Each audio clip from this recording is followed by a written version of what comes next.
Schools are closed in some places, but big box stores are fully open, today at least. But don't try to get a haircut or sit on a patio anywhere, unless that's changed in the last few hours as well. The province pulled the so-called emergency brake last week due to a third wave in the pandemic, and now has issued stay-at-home orders. But is it all too little too late? With us now for more on that, in Burlington, Ontario, Laura Stone, reporter for the Globe and Mail at their Queen's Park Bureau. In Leslieville, in the provincial capital, Amanda Galbraith, principal at Navigator, formerly the director of communications to the current mayor of Toronto, and in Spadina, Fort York, emergency room physician Dr. Gaibrie Stephen. And we are delighted to welcome you three.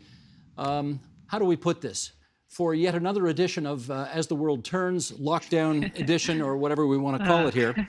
Let's just acknowledge off the top here, in the interest of full disclosure, we are recording this conversation before the government of Ontario has announced its complete details of its latest lockdown orders. But we've basically got the gist of what's going on. Laura, you had a story online first thing this morning, so we've got the gist of it, of what's going on. Gaibrie, I wonder if I can start with you. Your first time on the program. How has the response been, in your view, to all the restrictions that we have seen put out over the past week that may be different from previous attempts to lock down?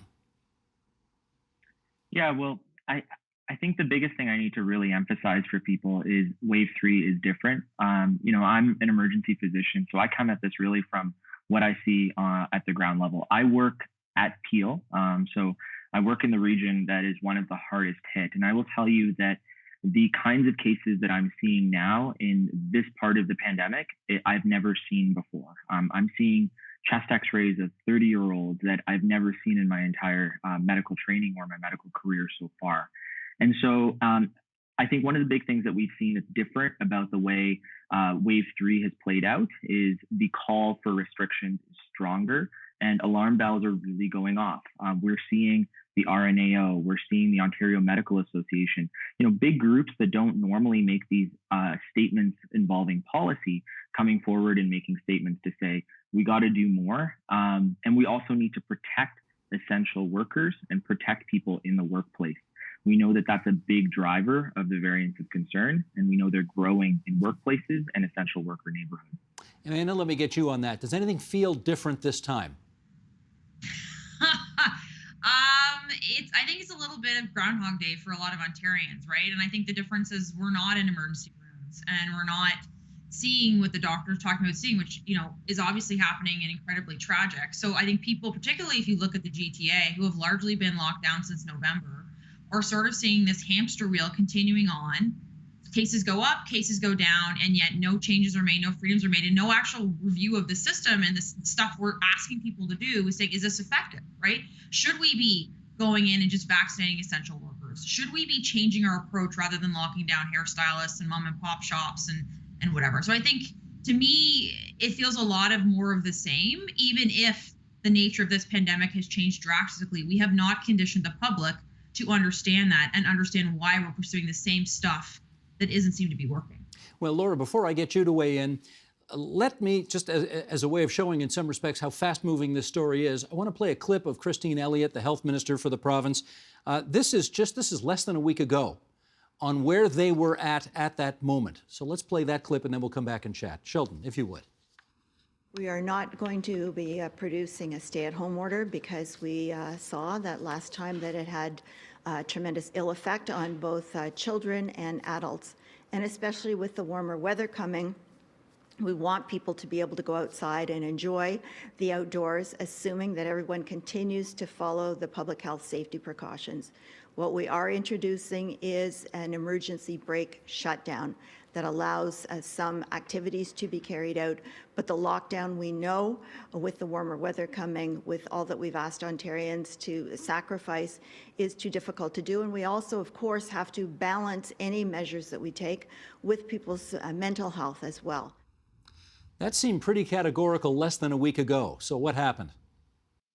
Well, I think that is what's behind so many people's frustrations and why this latest announcement will be deeply unsatisfactory to everyone involved, from small business owners, from the conservative base to medical professionals. It's this yo-yo effect of consistently mixed messages from this government. Remember, a few weeks ago, we were loosening indoor dining rules and the rules for what a lockdown was. Now we've pulled back and are saying a stay-at-home or home order is necessary, and we're closing big box stores more than we ever have before. So what happened? It looks like the public pressure really got to this government over the course of 3 to 4 days, and the messages from the health community are growing stronger and stronger, and this government realizes it needs to pivot and pivot quickly in order to address the growing numbers in the ICU units and the growing concerns around the variant. But we have this constant up and down, push and pull from the government, and I think that's what makes this lockdown different, is that people are just incredibly tired of being jerked around, and they want a decision made, and for this to be resolved. We're heading into more than a year of it. So I think the government is going to face its most difficult audience yet with this latest lockdown.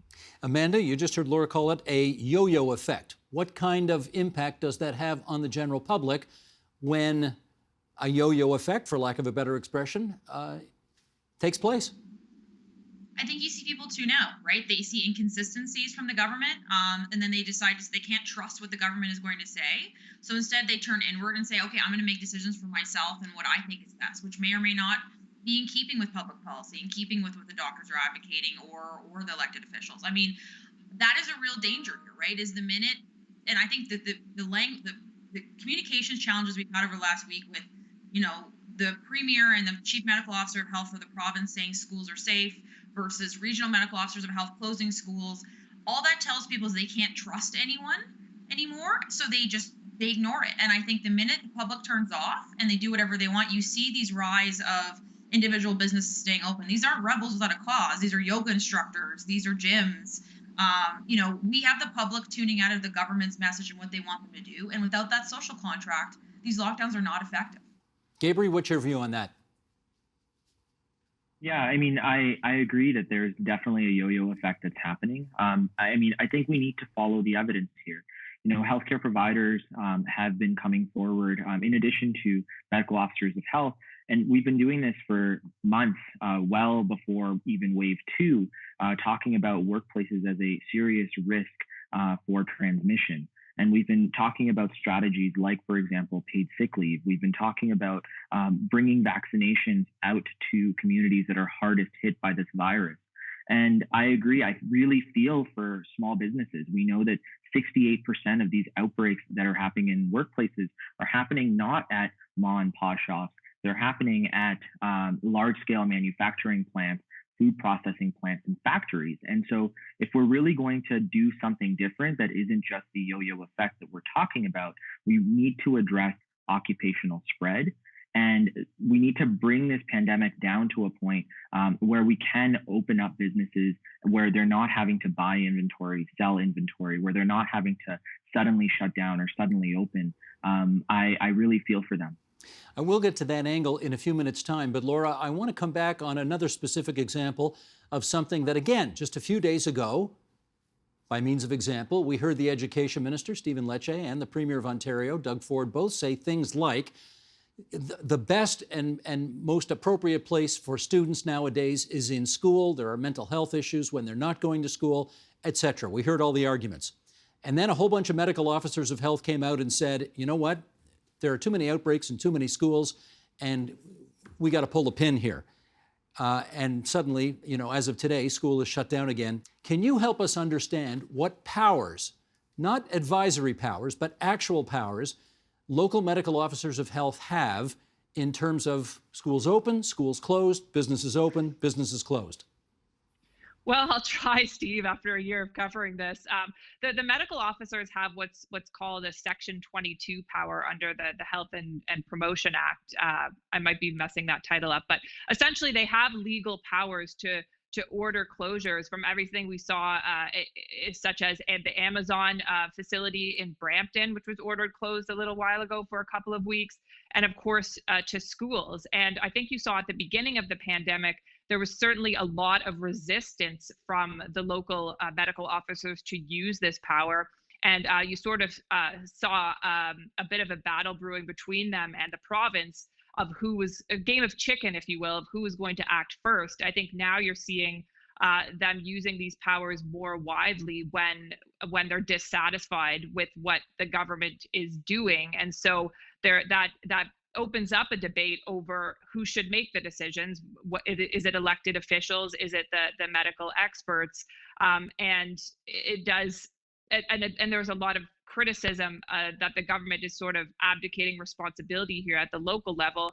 On the flip side, there is also a concern that these medical officers are overstepping in some way. So these powers do exist. They exist in law, but I think certainly we're seeing them being used more and more, and for much more serious things, such as closing schools, which is a very drastic step and impacts hundreds of thousands of families. Well, okay, Amanda, let's acknowledge this is complicated because on the one hand, nobody voted for these medical officers of health, and yet they have this apparently very important power to make certain decisions. Normally we imbue politicians with those decisions, but on the other hand, they sure as heck are not public health experts and have to rely on these MOHs to get, the right information to do their jobs. So where does your comfort level lie in the balance between who ought to be making these calls? And the hard thing about this watching is it's happening in real time, right? And for me, I'll be totally frank, I am uncomfortable with the Section 22 authorities being used the way they are right now. I think that the medical officers of health should be loudly and publicly advocating for what they feel is best, which they've been doing via open letters, which get lots of action, right? The open letter about we need a province-wide shutdown, guess what, 4 days later, it's happening. But the idea that individual medical officers can make broad statements, close schools down, against the will of elected officials at multiple levels of government, to me, is deeply troubling. And I think the issue is we can't hold, who are we holding accountable for that, right? And we see these public scuffles that further contribute to people being desensitized, being disengaged, and being frustrated with how this is being managed. And I mean, this is the system we have set up. And I really, truly hope that in the other end of this, we take a good, hard look at having medical officers across this province having individual powers to do whatever it is that they wish if they don't agree with the politician. Politicians basically saying, you know what, I don't want to make the tough call, I'm going to let them do it and take the heat, which is also unacceptable. To me, I think it's deeply troubling. Section 22 is meant to shut down like a business if they're being, there's rats in the place. It's not meant to broadly close schools.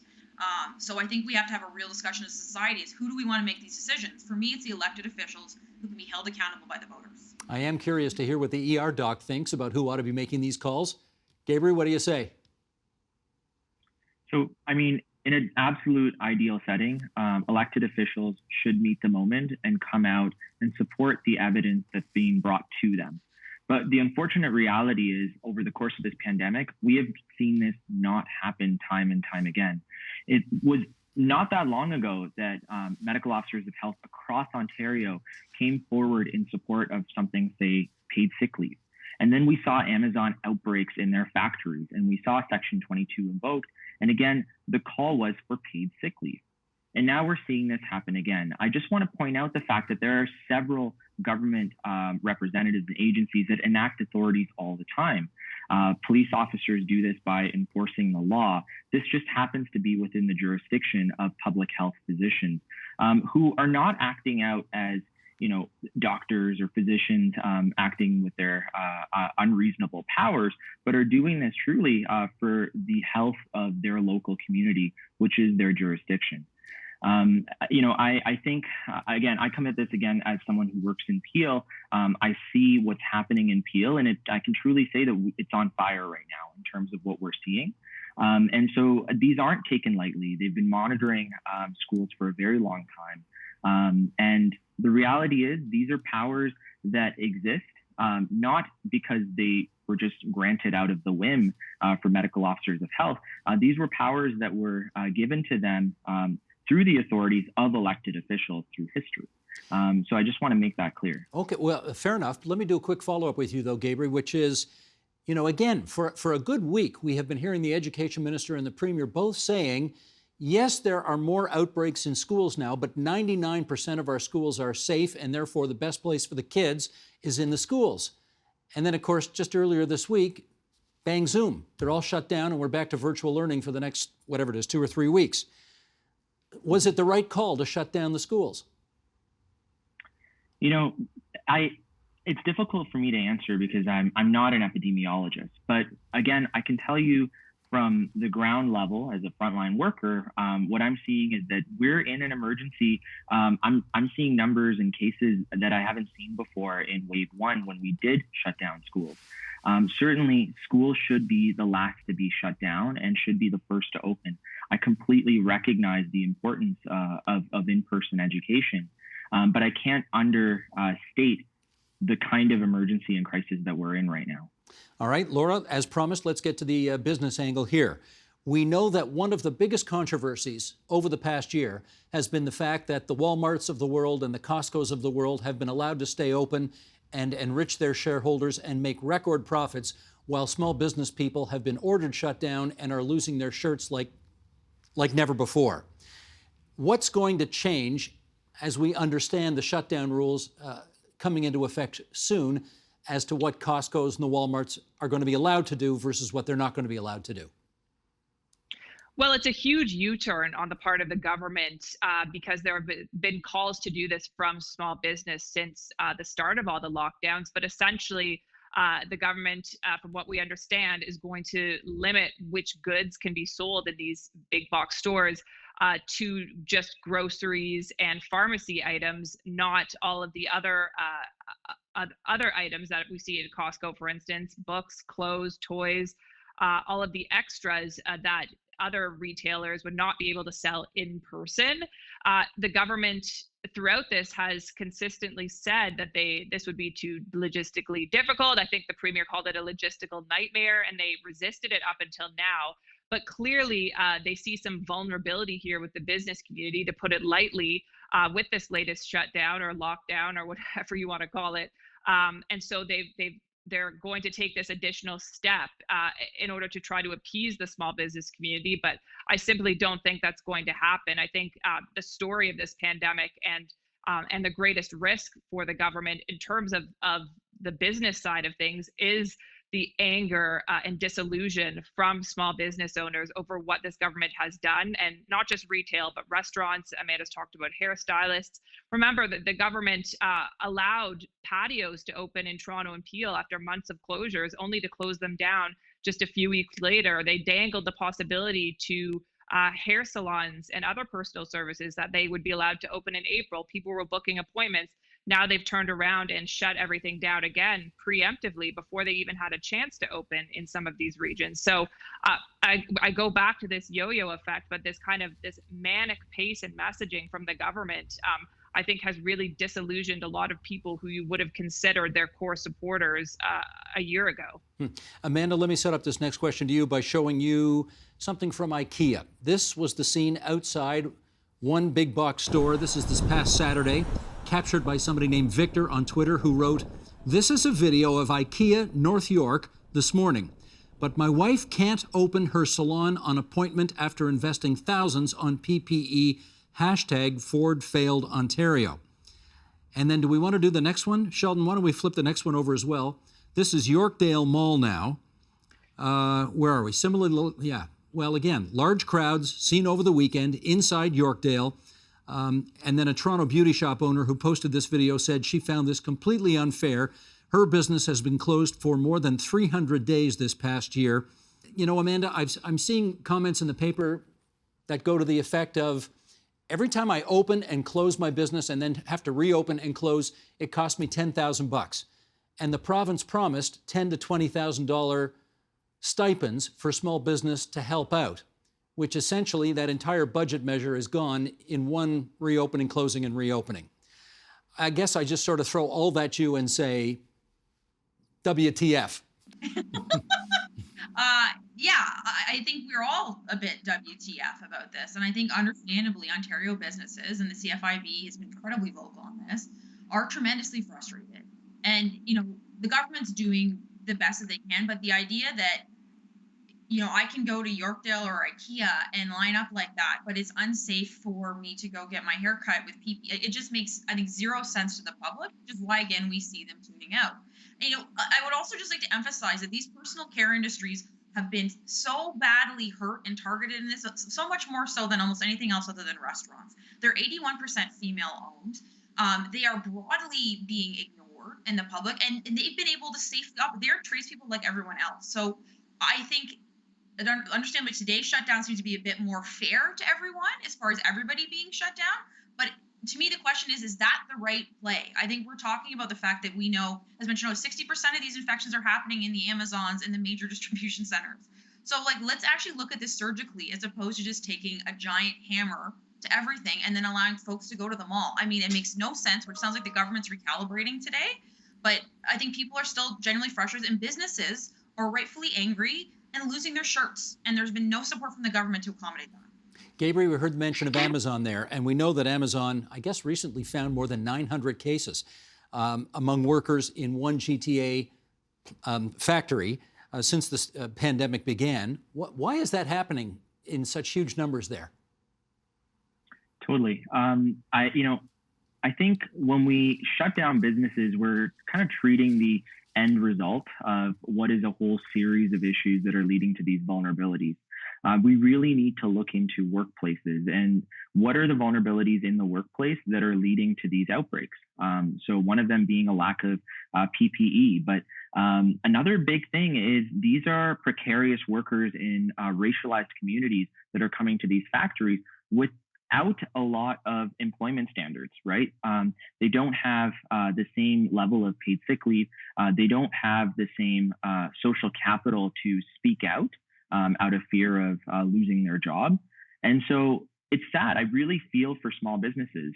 Better Way Alliance is a group here in Ontario that is a group of over 60 small businesses and mid-sized business owners that have come forward talking about the importance of decent work because they realize that small businesses are not the ones that are, not giving paid sick leave for the most part. Well, it's places like Amazon where something like paid sick leave would be a drop in the bucket for them. But they're the ones that are driving up cases, and therefore we're seeing this impact on small businesses. So, decent work and improving decent work conditions in all companies and all establishments where people work is one way we can really help small businesses and help by helping this pandemic, right?